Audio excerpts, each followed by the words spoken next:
أعوذ بالله من الشيطان الرجيم. بسم الله الرحمن الرحيم. ولا تلقوا بأيديكم إلى التهلكة وأحسنوا إن الله يحب المحسنين. صدق الله العظيم. وقال النبي صلى الله عليه وسلم: لا ضرر ولا ضرار. وقال النبي صلى الله عليه وسلم: من ضار ضار الله به ومن شاق شاق الله عليه، أو كما قال رسول الله صلى الله عليه وسلم. சர்வ புகழும் புகழ்ச்சியும் வல்லவன் அல்லாஹ் ஜல்ல சுப்ஹானஹு வ தஆலாவுக்கே உரித்தாகட்டும். ஸலாத்தும் ஸலாமும் எங்கள் தலைவர், நம் ஈருலக வழிகாட்டி, எங்களுடைய உயிரிலும் மேலான ஹஜ்ரத் முஹம்மது ரசூலுல்லாஹி ஸல்லல்லாஹு அலைஹி வஸல்லம் அன்னவர்கள் மீதும், அவர்களின் அஸ்ஹாபுகள், தாபிஊன்கள், தபு தாபிஈன்கள், மேலும் முஸ்லிமான முஃமினான ஆண்கள் பெண்கள் அனைவர்கள் மீதும் உண்டாவதாக. அல்லாஹ் ஜல்ல சுப்ஹானஹு வ தஆலாவுடைய கட்டளைகளை, கடமைகளை அவன் விரும்பக்கூடிய வடிவத்தில் அந்த ரப்புக்காக வேண்டி மட்டுமே எல்லா சந்தர்ப்பங்களிலும் எடுத்து நடக்குமாறும், அவன் விலக்கியவைகள், தடுத்தவைகள், நெருங்க வேண்டாம் என்று எச்சரித்தவைகள், அவனுக்கு விருப்பமில்லாதவைகள் ஒவ்வொன்றிலிருந்தும் முற்றுமுழுதாகவே தவிர்ந்து கொள்ளுமாறும் முதலாவதாக எனக்கும் அத்தோடு உங்களுக்கும் தக்வாவுடைய வசியத்தை ஞாபகமூட்டியவனாக இந்த குத்பாவை ஆரம்பிக்கிறேன். கண்ணியத்துக்குரியவர்களே, மதிப்புக்குரியவர்களே, அல்லாஹ்வின் நல்லடியார்களே, பெரியோர்களே, சகோதரர்களே, அல்லாஹ் ஜல்ல சுப்ஹானஹு வ தஆலா எங்களுக்கு இந்த உலகத்திலே மிகவும் பெருமதியான ஒரு வாழ்க்கையை வழங்கியிருக்கிறார். எங்களுக்கு வழங்கப்பட்ட இந்த மிகவும் பெருமதியான வாழ்க்கையை நாம் எல்லோரும் நிரந்தரமாக வாழப்போகின்ற மௌத்துக்கு பின்னால் உள்ள வாழ்க்கைக்கு மிகவும் பிரயோசனம் உள்ளதாகவும் மிகவும் லாபமுடையதாகவும் ஆக்கிக் கொள்வது எங்கள் எல்லோருடைய பொறுப்பும் கடமை. எங்களுக்கு வழங்கப்பட்ட இந்த பெருமதியான வாழ்க்கையை மௌத்துக்கு பின்னால் உள்ள நிரந்தரமான வாழ்க்கை நஷ்டத்துக்குரியதாக ஆகக்கூடிய வடிவத்தில் நாம் கழித்துவிட்டால் எங்களை போன்ற நஷ்டவாளிகளும் வேறு யாரும் இருக்க மாட்டார். எனவே ஒவ்வொரு மனிதனுடைய பொறுப்பும் என்னவென்றால், எனக்கு வழங்கப்பட்ட இந்த பெருமதியான வாழ்க்கையை எப்படி நான் மிகவும் பிரயோசனமுள்ள வாழ்க்கையாக ஆக்கிக் கொள்ளலாம். ஒரு மனிதன் இந்த உலகத்திலே வாழக்கூடிய வாழ்க்கையிலே மிகவும் பிரயோசனமான வாழ்க்கை என்னவென்றால், தானும் இந்த உலகத்திலே ஒரு நல்ல மனிதராக வாழ்ந்து கொண்டு தனக்கும் இந்த உலகத்திலே பிரயோசனமுள்ள ஒரு மனிதனாக வாழ்ந்து கொண்டு பிறருக்கும் பிரயோசனம் உள்ளவராக வாழ முடியுமாக இருந்தால் அதுதான் இந்த உலகத்திலே ஒரு மனிதன் வாழும் வாழ்க்கையிலே மிகவும் பெருமதியான சிறந்த வாழ்க்கை. ரசூலுல்லாஹி ஸல்லல்லாஹு அலைஹி வஸல்லம் சொன்னார்கள்: ഖൈറുൻ நாஸ் மை யன்ஃபஉன் நாஸ். மனிதர்களில் மிகவும் சிறந்தவர் ஏனையவர்களுக்கும் பிரயோசனம் உள்ளவராக இந்த உலகத்திலே வாழக்கூடியவர்கள். ஒவ்வொரு மனிதனும் யோசிக்கலாம், எனக்கு அல்லாஹ்வினால் வழங்கப்பட்ட எந்த நியமத்தின் மூலம் நான் பிறருக்கும் பிரயோசனத்தை உண்டாக்கலாம். சிலருக்கு அல்லாஹ் அறிவு ஞானத்தை வழங்கியிருக்கிறார், சிலருக்கு அல்லாஹ் செல்வத்தை, வசதி வாய்ப்புகளை வழங்கியிருக்கிறார், சிலருக்கு அல்லாஹ் செல்வாக்கை வழங்கியிருக்கிறார், சிலருக்கு அல்லாஹ் நல்ல பட்டம் பதவிகளை வழங்கியிருக்கிறார், சிலருக்கு அல்லாஹ் நல்ல அறிமுகத்தை வழங்கியிருக்கிறான். இப்படி எவரவர்களுக்கு என்ன என்ன நியமத்துகள் வழங்கப்பட்டிருக்கிறதோ அந்த ஒவ்வொன்றையும் வைத்துக் கொண்டு மனிதன் யோசிக்க வேண்டும், எனக்கு வழங்கப்பட்ட இந்த நியமத்தின் மூலம் நான் மாத்திரம் பிரயோசனம் அடையாமல் எப்படி பிறருக்கும் பிரயோசனத்தை உண்டாக்கலாம். இது ஒரு மனிதன் வாழக்கூடிய வாழ்க்கையிலே மிகவும் சிறந்த வாழ்க்கை, நிரந்தரமான மறுமைக்கு மிகவும் பிரயோசனமான வாழ்க்கை. அப்படி முடியாவிட்டால் குறைந்தது ஒரு மனிதன் பிறருக்கு தீங்கு ஏற்படுத்தி விடாமல் தன்னின் மூலம் பிறருக்கு லாபம் உண்டாக இல்லாவிட்டாலும் பரவாயில்லை, தன்னின் மூலம் எந்த ஒரு அடிப்படையிலும் பிறருக்கு எந்த வகையான தீங்கும் ஏற்படாமல் வாழுவதற்கு மனிதன் கட்டாயம் முயற்சி செய்தே ஆக வேண்டும்.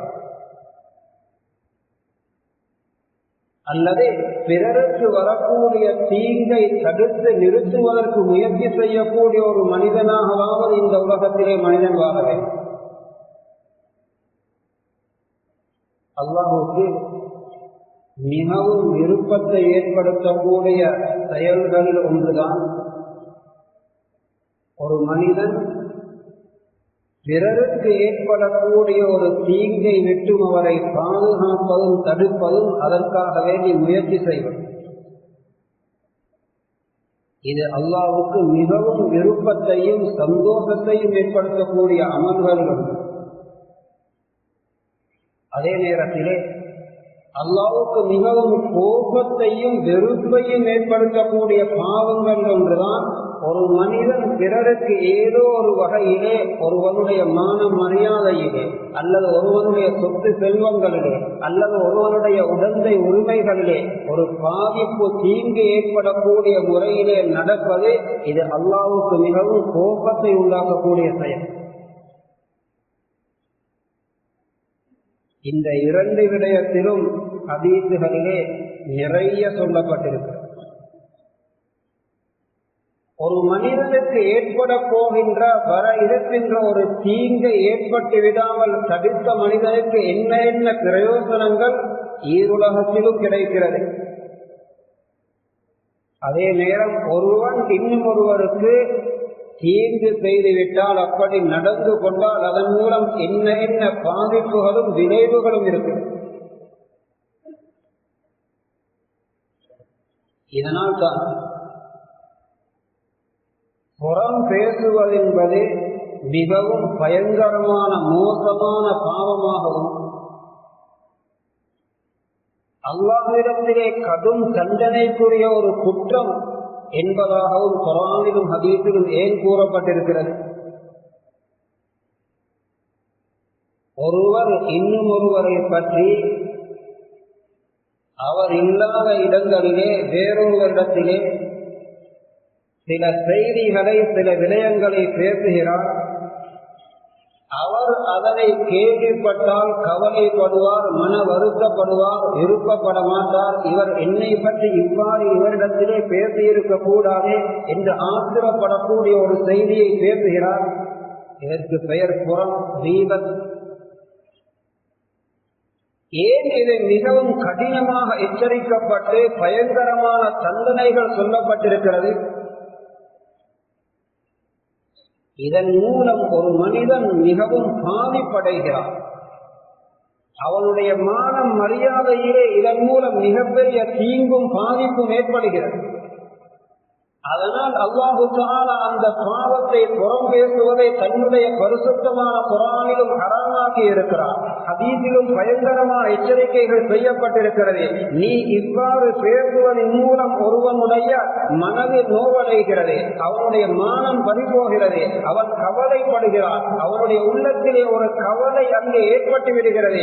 இந்த தீங்குக்கு நீ காரணமாகுவதன் மூலம் அல்லாஹ் உன் மீது வெறுப்படைகிறான். அதே நேரத்திலே ஒரு மனிதனுடைய மானம் மரியாதை அவருடைய குறையை பேசப்படக்கூடிய அந்த பேச்சின் மூலம் அவருடைய மானம் மரியாதை இல்லாமலாகிக் கொண்டிருக்கிறது. ஒருவர் இன்னொருவரை பற்றி ஒரு குறை பேசுகிறார், அவரின் மூலம் நடந்த ஒரு தவறை சொல்லி அவருடைய மரியாதையை குறைக்கிறார். அவரை பற்றியுள்ள மதிப்பை அதன் மூலம் இல்லாமலாகிறது. அப்படியான ஒரு செய்தி பரவி கொண்டிருக்கிறது. இப்பொழுது ஒரு மனிதன் யோசிக்கிறார், இதை நிறுத்த வேண்டும். அவர் உண்மையிலே தவறு செய்திருக்கலாம், பிழை செய்திருக்கலாம், அவரின் மூலம் இந்த தவறு நடந்ததுதான் என்றாலும் அவரும் மனிதன் மனக்கல்ல. ஆனால் அவர் கண்ணியத்துக்குரியவர். அவருக்கும் மனைவி பிள்ளைகள் இருக்கிறார், அவருடைய உறவிலும் கண்ணியமானவர்கள் இருக்கிறார்கள். இவரை பற்றி இப்படி ஒரு செய்தி சமூக வலைதளங்களிலே அல்லது ஊரிலே அல்லது பல இடங்களிலும் பேசப்படுவதன் மூலம் அவருடைய மரியாதை இல்லாமலாக இருக்கிறது. எனவே இதை நிறுத்த வேண்டும். இந்த செய்தி பரவாமல் நான் தடுக்க வேண்டும். அவருடைய மானத்தை மரியாதையை பாதுகாக்க வேண்டும் என்பதற்கு ஒருவன் பேசுகிறார், என்பதற்காக வேண்டிய ஒரு செய்தியை வெளியிடுகிறார், என்பதற்காக வேண்டி அவர் முயற்சி செய்கிறார். மானம் போய்கொண்டிருக்கக்கூடிய ஒரு மனிதனின் மானத்தை பாதுகாப்பதற்காக வேண்டி ஒருவர் முயற்சி செய்கிறார். அல்லாஹ் இதன் மூலம் சந்தோஷம் அடைகிறார். இப்படியான மனிதனுக்கு அல்லாஹ் கொடுக்கும் நன்மை என்ன? ஸல்லல்லாஹு அலைஹி வஸல்லம் சொன்னார், மன் ரத்த அன் இர்தி அஹி கான ஹிஜாபன் மினன் நார். ஒரு சகோதரனுடைய மானத்தை மரியாதையை பாதுகாப்பதற்கு ஒருவர் முயற்சி செய்தார். அந்த மானம் மரியாதை போகக்கூடிய இடத்திலே அதனை தடுத்து நிறுத்தி பாதுகாத்தால் அல்லாஹ்வுக்கு வரக்கூடிய சந்தோஷத்திலே அவனுக்குரிய நரகத்துக்குரிய செயல்களை எல்லாம் மன்னித்து அந்த செயலை அவனுக்குரிய நரகத்தின் திரையாக ஆக்கி அவனை சுவர்க்கவாசியாக்குகிறார். ஒருவனுக்கு ஏற்பட்டு கொண்டிருந்த ஒரு தீங்கை தன்னுடைய முயற்சியின் மூலம் தடுத்து நிறுத்தினார் அல்லது அதற்கு முயற்சி செய்தார்.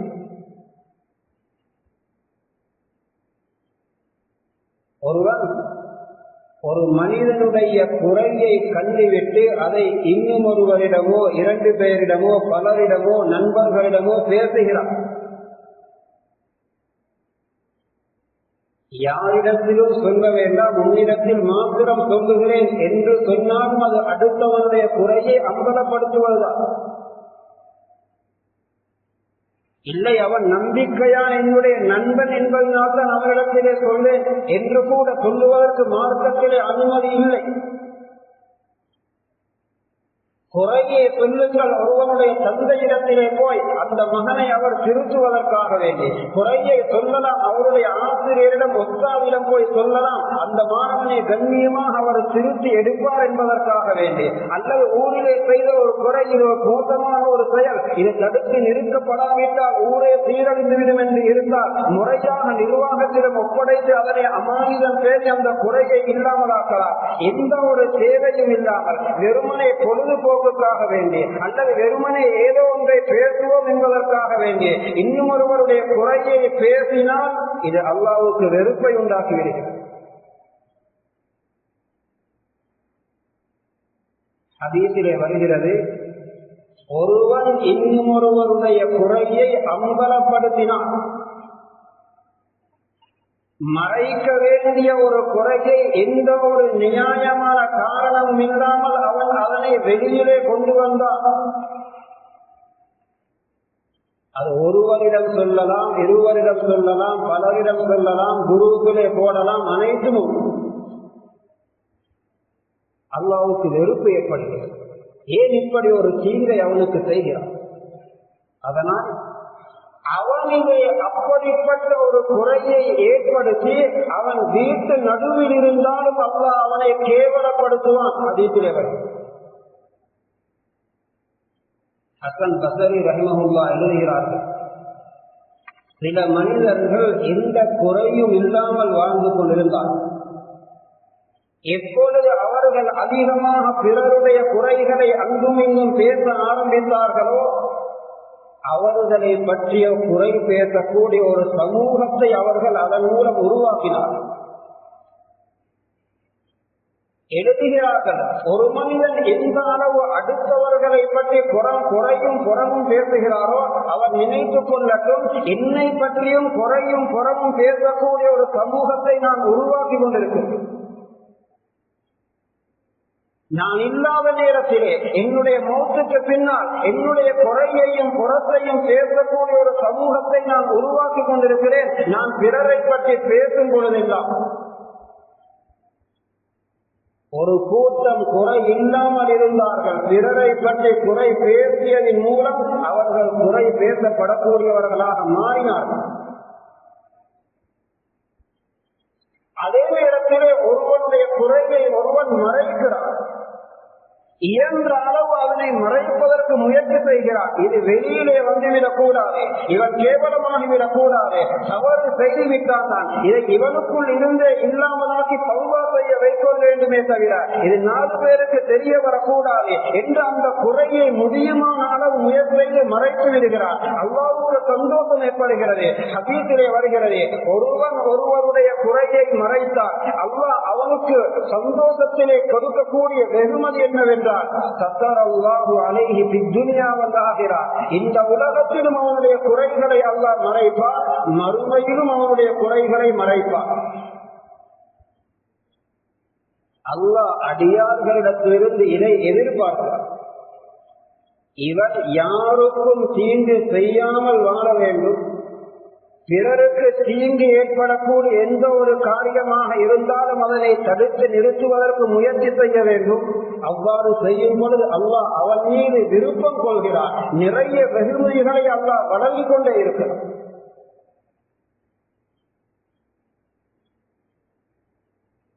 அல்லாமா இப்னு குதாமா ஹம்பலி ரஹிமஹுல்லாஹ் தன்னுடைய தவ்வாபீன் என்ற கிதாபிலே எழுதுகிறார், ஹஜ்ரத் மூஸா அலைஹிஸ்ஸலாம் அவர்களுடைய காலத்திலே மழை பொழியவில்லை. நீண்ட காலமாக மழை இல்லாமல் போய் பயங்கரமான வறட்சியும் கஷ்டமும் சிரமமும். மக்கள் போய் நபியிடத்திலே வேண்டுகிறார்கள், அல்லாஹ்விடத்திலே மழை பொழிவதற்காக வேண்டி துஆ செய்யும். எல்லோரும் ஒன்று சேர்க்கப்பட்டார்கள். நபி மூஸா அலைஹிஸ்ஸலாம் கையேந்தி துஆ செய்கிறார்கள், யா அல்லாஹ் மழை பொழியவை. மழை பொழியவும் இல்லை, அதற்குரிய அடையாளம் வெளிப்படவும் இல்லை. யா அல்லாஹ் எல்லோருமாக கெஞ்சி கதறி கேட்கிறோம், மழை பொழியாமல் இருக்கிறது. அல்லாஹு தஆலா அறிவித்தான், இந்த கூட்டத்திலே 40 வருடமாக எனக்கு மாற்றம் செய்து கொண்டிருக்கக்கூடிய ஒரு மனிதன் இருக்கிறான். அவனின் காரணமாகத்தான் இந்த மலையே துண்டிக்கப்பட்டிருக்கிறது. அவன் இந்த சபையில் இருந்து எழுந்து போனால்தான் மழை பொழியும். அந்த மனிதனும் அந்த சபையிலே இருக்கிறான். அவன் யோசிக்கிறான், இப்பொழுது நான் எழுந்து சென்றால் நான் தான் இங்கே அப்படிப்பட்ட ஒரு பாவி. ஆனால் எழுந்தால் எல்லோருக்கும் முன்னால் நான் அம்பலமாகி விடுவேன், கேவலமாகி விடுவேன். அவன் அந்த சபையில் இருந்து கொண்டே மறைமுகமாக, யா அல்லாஹ் என்னை கேவலப்படுத்தி விடார், இதுவரையும் என்னை மறைத்து வைத்திருந்த ரப்பே இன்று என்னை அம்பலத்துக்கு கொண்டு வந்து விடாதே, மன்னித்து விடு, நான் உண்மையான தௌபா செய்கிறேன். நான் இந்த இடத்திலிருந்து எழுந்து போனால் நான் கேவலம் அடைவேன். நான் இந்த இடத்திலே இருந்து கொண்டே இருந்தால் மழையில்லாமல் இவர்கள் தத்தளிப்பார்கள், கஷ்டப்படுவார்கள். எனவே நான் உண்மையான தௌபா செய்கிறேன், மன்னித்து விடு. சிறிது நேரத்திற்கு பின்னால் மேக கூட்டங்கள் வந்தது, மழை பொழிய ஆரம்பித்தது. மூஸா அலைஹிஸ்ஸலாம் அல்லாஹ்விடத்திலே கேட்கிறார்கள், யா அல்லாஹ் அந்த மனிதன் எழுந்து போகவில்லை, அவர் யார் என்றும் தெரியாது, எப்படி மழை பொழிந்தது? அல்லாஹ் அறிவித்தான், அவன் என்னிடத்தில் மறைமுகமாக தௌபா செய்தார், இப்பொழுது மழையை பொழிய வைத்ததே அவனின் காரணமாகும். மூஸா அலைஹிஸ்ஸலாம் அல்லாஹ்விடத்தில் அவர் யார் என்று எனக்கு காட்ட முடியுமா என்று கேட்டார். அல்லாஹ் சொன்னான், அவன் எனக்கு மாற்றம் செய்து கொண்டிருக்கும் பொழுதே நான் அவனை உங்களுக்கு காட்டவில்லை, மறைத்து வைத்திருந்தேன். அவன் பாவம் செய்து கொண்டிருக்கும் பொழுதே அவனுடைய குறைகளை நான் யாருக்கும் தெரியாமல் மறைத்திருந்தேன். இப்பொழுது தௌபா செய்ய எனக்கு வழிபடக்கூடியவனாக இருக்கும் பொழுது நான் அவனை அம்பலப்படுத்தலாமா? அந்த சம்பவத்தின் இறுதியிலே இப்னு குதாமா ஹம்பலி எழுதுகிறார்கள், இப்படியும் ஒரு செய்தி வருவதாக, நானே பிறரை பற்றி கோல் பேசுவதை தடுத்துவிட்டு அவனை பற்றி உங்களிடத்திலே நானே கோல் சொல்ல முடியுமா என்றும் அல்லாஹ் கேட்டார். அல்லாஹ் குறைகளை மறைப்பதை விரும்புகிறார். நாம் ஒவ்வொருவரும் யோசிப்போம், எங்களுக்குள் எத்தனை குறைகள் இருக்கிறது, எத்தனை தவறுகள் இருக்கிறது, எத்தனை பிழைகள் செய்திருப்போம். அந்த ஒவ்வொன்றையும் அல்லாஹ் வெளிப்படுத்தி இருந்தார், அந்த ஒவ்வொன்றையும் அல்லாஹ் வெளிச்சத்துக்கு கொண்டு வந்திருந்தார். நான் இருட்டிலே செய்தது, நான் அறிமுகம் இல்லாத பொழுது செய்தது, நான் தனிமையிலே செய்தது, எத்தனையோ பாவங்களை நான் தனிமையிலே இஸ்திக்ஃபார் செய்தேன், தனிமையிலே தௌபா செய்தேன், அல்லாஹ் நிச்சயமாக மன்னித்து விட்டான். இப்படியெல்லாம் அல்லாஹ் மறைக்கக்கூடியவன். அடியார்களிடத்திலும் எதிர்பார்க்கிறான், அடியார்களுடைய குறையை மறைக்க வேண்டும், கணவன் மனைவியின் குறையை மறைக்க வேண்டும், மனைவி கணவனின் குறையை மறைக்க வேண்டும், பக்கத்து வீட்டாருடைய குறையை மறைக்க வேண்டும். அல்லாஹ்வுக்கு விருப்பம் இல்லாத செயல்கள் ஒன்றுதான் அடுத்தவனுடைய குறையை பேசுவதும் அம்பலப்படுத்துவதும். இதனால் ஒருவன் அப்படி வெளிப்படுத்திவிட்டால் அவன் நடு வீட்டில் இருந்தாலும் அவனை கேவலப்படுத்துவான். ஒருவன் மறைத்து விட்டால் ஈருலகத்திலும் அவனுடைய குறைகளை மன்னிப்பான் என்று ஹதீஸிலே சொல்லப்பட்டது. இப்படி ஒவ்வொரு விடயத்தில் பிறருக்கு தீங்கு ஏற்படக்கூடிய இடத்திலே அந்த தீங்கை இல்லாமலாக்கினார் என்பதற்கு சொல்லப்பட்ட சிறப்பு. பனூ இஸ்ரவேலர்கள் ஒரு மனிதர் இருந்தார், புகாரி ஷரீஃபிலே வரை. எந்த நன்மையும் செய்யாத நிறைய பாவங்கள் செய்த ஒரு பாவியாக வாழ்ந்து மரண தருவாய்க்கு வந்து சக்கராத்திலே இருக்கிறார். மலக்குல் மௌத் ரூஹை கைப்பற்றுவதற்கு வருகிறார். எந்த நலவும் செய்யாத நரகத்துக்குரிய ரூஹாக அந்த ரூஹ கைப்பற்றப்பட போகிறது. ஆனால் அவருடைய ஒரு நலவு அல்லாஹ்வுக்கு தெரியும், அது மலக்குல் மௌத்துக்கு கூட தெரியாது. அல்லாஹ் அறிவிக்கிறான், அவரிடத்திலே போய் கேளுங்கள், நீ ஏதாவது ஒரு நலவு செய்திருக்கிறியா? மலக்குல் மௌத் போய் கேட்கிறார், ஏதாவது ஒரு நலவு நீ இந்த உலகத்திலே செய்தாயா, ஒரு நன்மையான காரியம் என்று? உன்னை பற்றிய முழு தகவலும் பாவங்களாகத்தான் இருக்கிறது.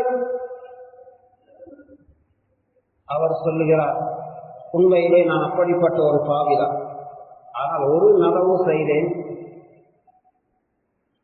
என்னிடத்தில் யாராவது கடன் கேட்டு வந்தால் அவருக்கு நான் கடன் கொடுப்பேன், தேவையோடு வருகிறேன்.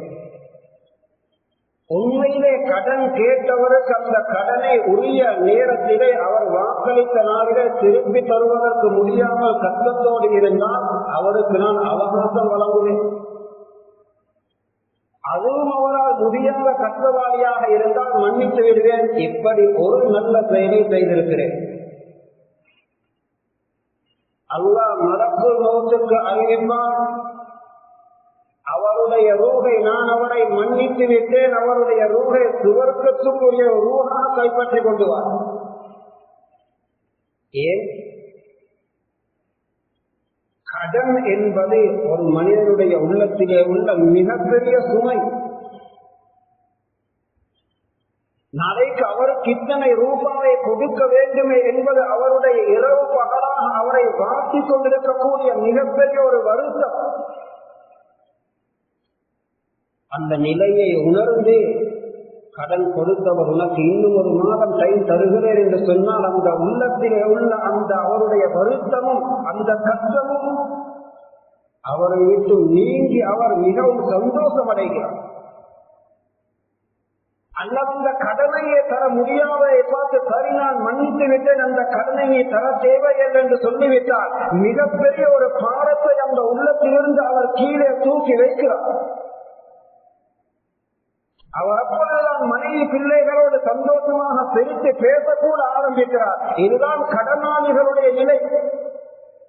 அல்லது அப்படிப்பட்ட ஒரு கடனாளியை அடையாளம் கண்டு ஒருவர் அவருடைய ஜகாத்தையோ சதகாவையோ கொண்டு போய் கொடுக்கும் பொழுது அவருடைய உள்ளத்தில் உள்ள மிகப்பெரிய வருத்தத்தை, நோயை, பாரத்தை தூக்கி கீழே வைக்கிறார். அல்லாஹ்வுக்கு இது சந்தோஷத்தை ஏற்படுத்துகிறது. இப்படி பெரிய ஒரு தீங்கை அவரை விட்டு இல்லாமலாக்கினார். அதனால் மலக்குள் மௌத்துக்கு அல்லாஹ் சொன்னான், அவர் சுவர்க்கவாதி, முழு பாவங்களை நான் மன்னித்து விட்டேன், அவரை சுவர்க்கத்துக்குரிய ரூஹாக கைப்பற்றுவேன். அல்லாஹ் இதை அடியார்களிடத்திலே எதிர்பார்க்க. அதே நேரத்திலே கடன் எடுத்தான், எடுக்கும் பொழுதே கொடுக்கும் நியத்து இல்லை, எடுக்கும் பொழுதே கொடுப்பதற்கு எந்த திட்டமும் இல்லை.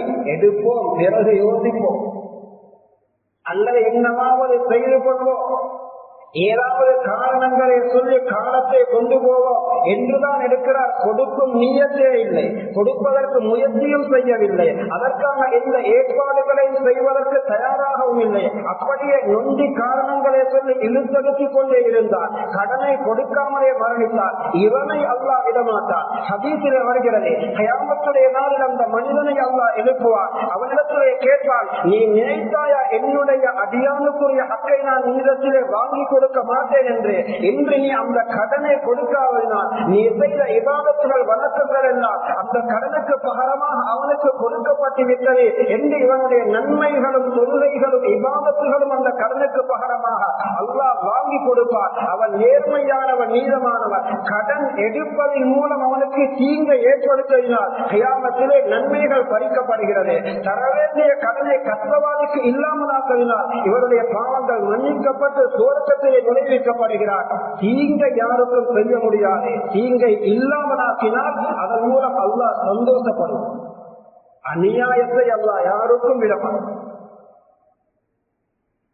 ஹதீஸிலே வருகிறது, மன் கதா மீராத அஹில் முஸ்லிம் கதா அல்லாஹு மீராதஹு மினல் ஜன்னah. இந்த உலகத்திலே அனந்தர சொத்தை சரியாக பிரித்து கொடுக்க வேண்டியவர்களுக்கு முறையாக கொடுக்காமல் யாரோ ஒருவர் அதனை தடுத்துக் கொள்ளலாம். தன்னுடைய சகோதரனுக்கு அல்லது சகோதரிக்கு அல்லது உறவிலே உள்ள அனந்தரக்காரனுக்கு போக வேண்டிய ஒரு பகுதியை ஏதோ ஒரு முறையிலே கொடுக்காமல் அதனை துண்டித்தார்.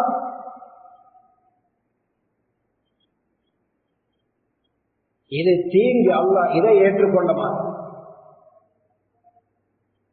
அந்த அனந்தர சொத்தாகிய உலகத்திலே உள்ள அந்த காணி துண்டை கொடுக்காவிட்டார், அந்த வீட்டு துண்டை கொடுக்காவிட்டார், அந்த கடை துண்டை கொடுக்காவிட்டார், அந்த சில லட்ச ரூபாக்களை இந்த உலகத்திலே இது அனந்தர சொத்து என்ற அடிப்படையிலே இது சகோதரனுக்கு போக வேண்டியது, இது சகோதரிக்கு போக வேண்டியது என்பதை உணர்ந்து அவன் செயல்படவில்லை என்றால் இதை எழுதி வைக்கப்படும். கியாமத்துடைய நாளிலே அதற்கு பகரமாக இதை அல்லாஹ் வாங்கி கொடுப்பான். இவருக்கு சுவர்க்கத்தில் இருந்து வர இருந்த அந்த பங்கை அல்லாஹ் அப்படியே துண்டித்து அதனை இந்த சகோதரனுக்கு மீரா அனந்தரக்காரருக்கு கொடுத்து விடுவார். உலகத்திலே அனந்தர சொத்தை கொடுக்காமல் தீங்கிழைத்தான் நாளைக்கு உன்னுடைய சுவர்க்கம் உனக்கு துண்டிக்கப்படும். புகாரி முஸ்லிம் போன்ற கிரந்தங்களிலே வருகிறது, தாயும் தந்தையும் இபாதத்திலே ஈடுபடுகிறார்கள், நல்லவர்கள் சாலிஹானவர்கள் 60 வருட இபாதத்திலே ஈடுபட்டவர்கள், அவர்களுக்கு மௌத்துடைய அடையாளம் வெளிப்படுகிறது. இனி நாம் மரணிக்க போகிறோம் என்ற கட்டம் வந்த பொழுது அவர்கள் சொத்து செல்வங்களை பிரித்து கொடுப்பதிலே தன்னுடைய பொறுப்பின் கீழுள்ளவர்கள் விடயத்திலே நியாயம் இல்லாமல் நடந்து கொண்டார்கள். மார்க்கத்துக்கு முரணாக யாரோ ஒருவருக்கோ இருவருக்கோ பாதிப்பு ஏற்படக்கூடிய முறையிலே வசியத்து செய்துவிட்டு மரணித்தார்கள். இந்த தீங்கை கூட அல்லாஹ் ஏற்றுக்கொள்ள மாட்டான். அவர்கள் சொத்துக்களை இப்படி எடுத்துக் கொள்ளுங்கள், என்னுடைய மௌத்துக்கு பின்னால் இப்படி கொடுத்து விடுங்கள் என்றெல்லாம் ஏதோ ஒரு முறையிலே வசியத்து செய்துவிட்டு மரணித்து விட்டார்கள். அதன் மூலம் சகோதரன் பாதிக்கப்படுகிறார், அதன் மூலம் சகோதரி பாதிக்கப்பட்டிருக்கிறார். முறையான சொத்துகள் எல்லோருக்கும் கிடைக்கவில்லை, அங்கே பிரச்சனைகள் உருவாகிறது. இப்படி தீங்கிழைத்து விட்டு போகக்கூடிய தாய் தந்தையை பற்றி சொன்னார்கள். 60 வருடம் இபாதத்திலே ஈடுபட்டவர்கள் இறுதி காலத்திலே முறையான சொத்துக்களை பங்கு வைக்கவில்லை, பிழையான வடிவங்களிலே வசியத்து செய்தார்கள். இதன் காரணமாக அல்லாஹ் தஆலா அவர்களை நரகத்திலே நுழைவிக்கிறார். தீங்கு ஏற்படக்கூடிய முறையிலே தாய் தந்தைக்கு கூட பிள்ளைகளுடனும் நடக்க முடியும். இதுதான் ஷரியத் மார்க்கமே. இப்படி ஒன்றல்ல இரண்டல்ல மார்க்கத்திலே பல விடயங்களை நாம் பார்க்கலாம். பிரயோசனம் உள்ளவனாக வாழ வேண்டும், அல்லது குறைந்தது பிறருக்கு ஏற்படக்கூடிய தீங்குகளையாவது தடுத்து நிறுத்துவதற்கு முயற்சி செய்ய வேண்டும். அதுவும் முடியாதா, எண்ணின் மூலம் பிறருக்கு தீங்கு ஏற்படக்கூடிய எந்த ஒரு காரியத்திலும் மனிதன் ஈடுபட்டு விடவே கூடாது. இதுவரையும் ஹதீஸிலே சொல்லப்பட்டிருக்கிறது, ஒரு மனிதன் விளையாட்டுக்கு கூட இன்னும் ஒருவரை பயமுறுத்த வேண்டாம்.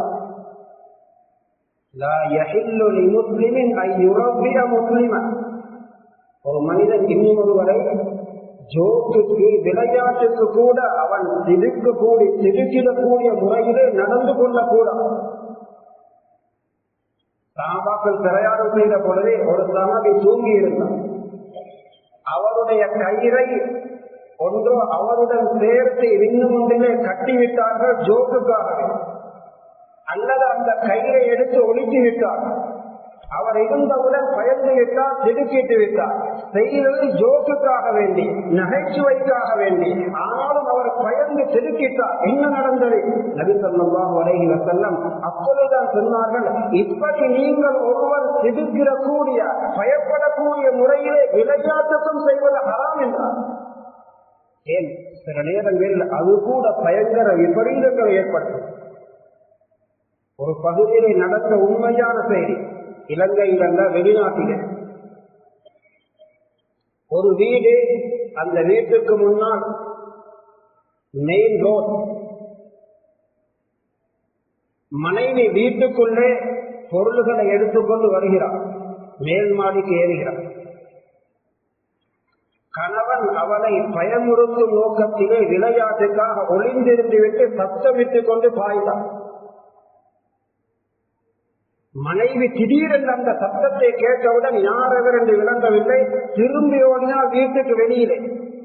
அவளுக்கு என்ன நடந்தது என்று விளங்கவில்லை. அவள் பாதை நடுவுக்கு சென்றால் வேகமாக வந்த ஒரு காருக்கு பட்ட அந்த இடத்திலே அவள் மரணித்து விட்டாள். நபி ஸல்லல்லாஹு அலைஹி வஸல்லம் சொன்னார்கள், விளையாட்டுக்கும் பயமுறுத்த வேண்டாம். விளையாட்டுக்கு பயமுறுத்தியது தன்னுடைய மனைவியே சாகக்கூடிய மரணிக்கக்கூடிய நிலைக்கு வந்துவிட்டதால் பிறருக்கு தீங்கு ஏற்படும் என்பதிலே அணுவளவும் கூட இந்த மார்க்கத்திலே அனுமதிய கூடாது. நாம் ஒரு செயலை செய்யும் பொழுது இதன் மூலம் நலவு உண்டாகுமா, கெடுதி உண்டாகுமா, இதன் மூலம் பிறருக்கு தீங்கு உண்டாகுமா, நலவு உண்டாகுமா, எதுவரையும் வாகனத்தை ஓட்டும் பொழுது கூட மனிதன் யோசிக்க வேண்டும்.